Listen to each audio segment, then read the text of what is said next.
Hello, how are you today? I hope you are fine and in good health.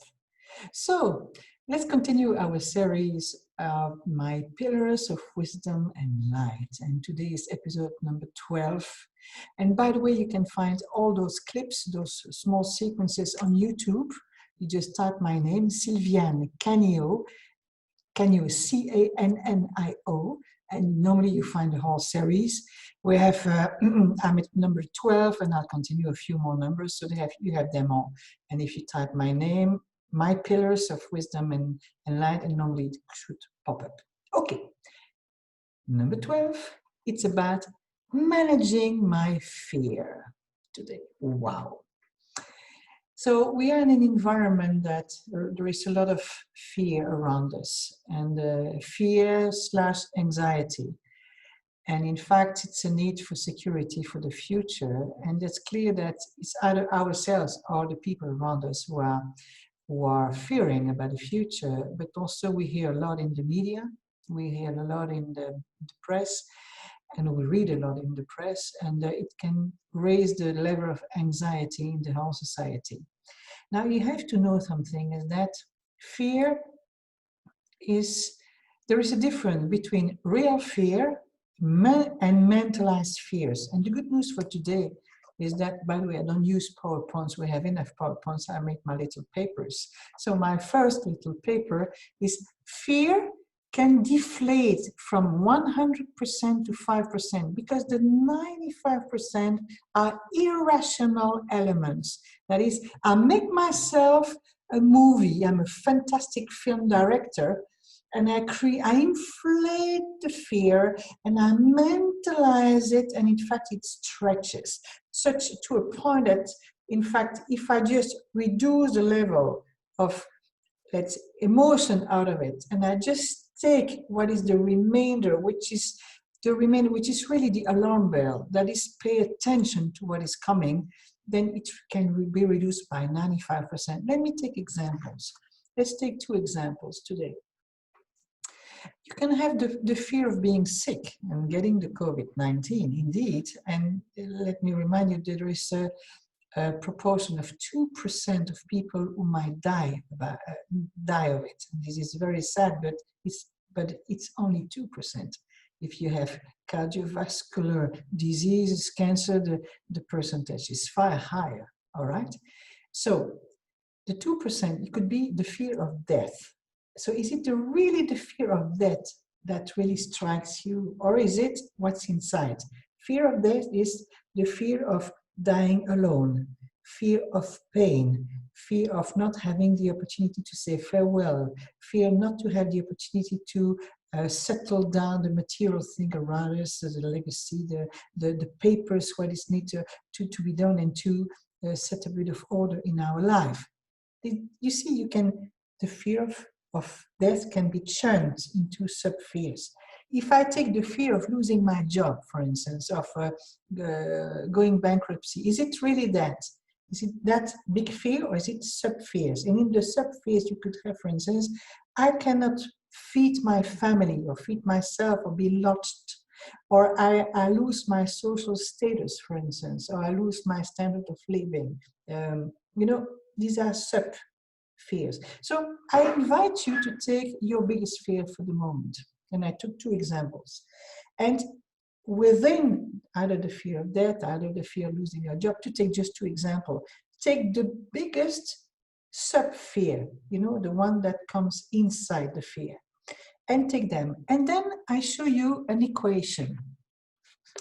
This fear, for instance, the fear of having pain, or the fear not being able to fill in the fridge and to feed my family. In fact, this fear is an unexpressed or a hidden need. So what is the underlying need behind the fear?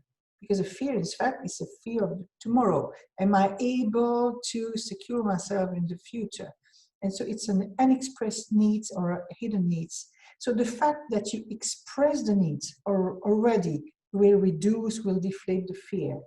Then the next step is to understand that for each sub-fear for which you have a need, there is an objective and an action. So let's take the example. I'm afraid of losing my job. And by the way, when you hear all what's going on for the moment, there are so many people. I read in the press that the trade, the overall internal gross national product worldwide would be reduced by 30%. So there will be layoffs, there will be bankruptcy. It's a fact. So it's how shall we all together be strong and overcome it? Is that to understand the needs underlying underneath the fear and transform it into objective. Let me take the example of losing my job. I'm afraid not being able to feed my family. So what is my objective? 1,500 euro, 2,000 euro, 3,000, I don't know. You have a number. I invite you to have a number in your mind.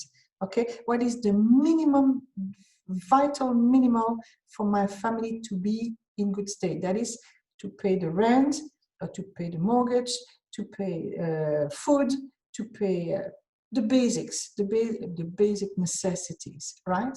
How much does it represent? So my objective is to reach that 1,500, 2,200, 500, whatever. And that my objective is, how can I reach my objective? Which action do I have to put in place? So maybe I have an employment scheme. Maybe I have some replacement amount that might be provided by the states. You know, for the moment, the European Central Bank is opening its purse to help banks to help. So what is my objective? Negotiate with my banker, negotiate with the state, negotiate with my employer, find a second job, find a third job, having my kids, I don't know. Find the number of objectives, translate it into the actions which come to fill in the objectives.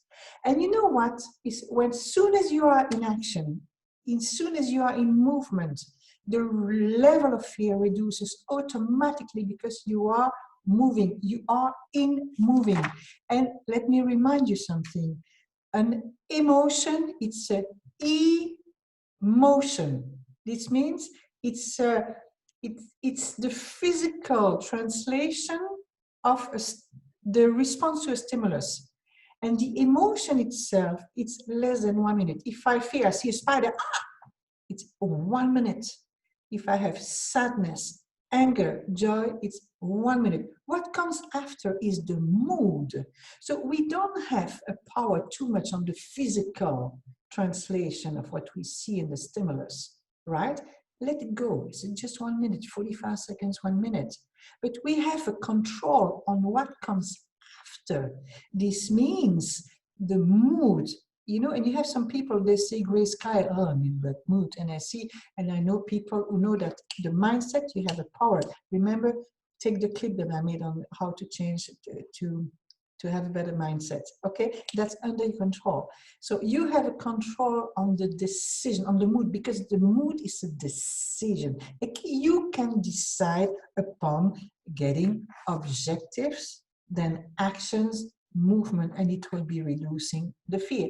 Because if you do nothing in front of the fear, what could happen? You are frozen, or you let the fear stretches in your life that even deepen your freezing mode. Okay, or you get aggressive. I mean, it's you know, these are the 3 F when you have against stress. That it fight, fly, go away, freeze. That is the animal reaction to stress.